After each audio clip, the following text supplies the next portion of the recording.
So your kid's diagnosed with ADHD. You start Googling. One minute you're watching Gabor Mate talk about trauma and the nervous system. The next, Russell Barkley's telling you it's all about brain wiring and genetics. Now you're skimming a New York Times article, scrolling past a TikTok, and then some influencer on Instagram confidently says it's just a B12 deficiency. As a parent, you're left wondering, what is actually going on? Does my kid really have ADHD? Yes, probably, but also maybe no. And here's what I mean by that. How diagnosis really works. Mental health diagnoses are based on symptoms, not causes. Why? Because human beings are incredibly complex. It's almost impossible to say that one single thing causes us to behave a certain way. If your child is one of the 11% of children diagnosed with ADHD, this means that a psychiatrist or psychologist has found that your kid meets enough of the diagnostic criteria to qualify for the disorder. Now, some of those criteria involve subjective judgment.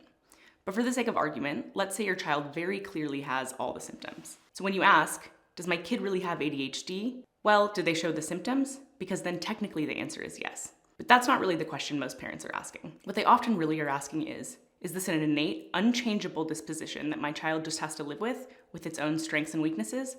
Or is this something that can change? And that's really a much harder and much more important question. What science tells us about causes. Here's what we do know. ADHD is highly heritable. If a parent has ADHD, their child has about a 50% chance of being diagnosed.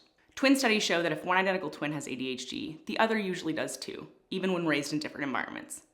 But here's the nuance. There isn't one easily identifiable gene for ADHD. Instead, research shows that many small genetic differences add up to increase an individual's overall risk. The role of environment and why it matters. I'm not here to dispute genetic research, but my doctoral research focuses on something different.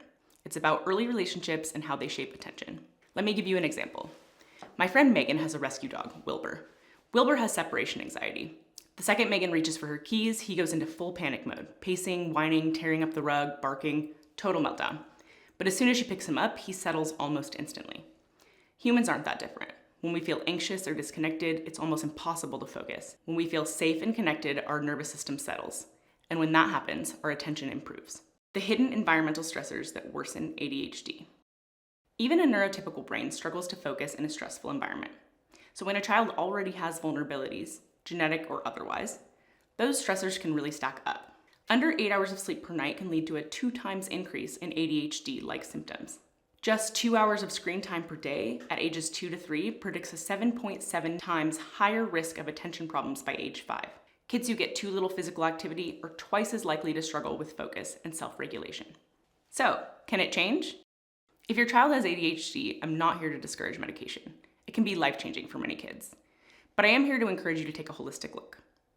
How are their relationships? Their nutrition? How often do they spend time on their phone? Are they getting enough sleep? Enough movement? Are their days predictable or kind of constantly chaotic? Here's the good news. There are multiple evidence-based strategies for ADHD, from physical activity to parent training to classroom support. But every positive shift, whether it's better sleep, more play, less conflict, or stronger connection, helps your child's brain work with them, not against them.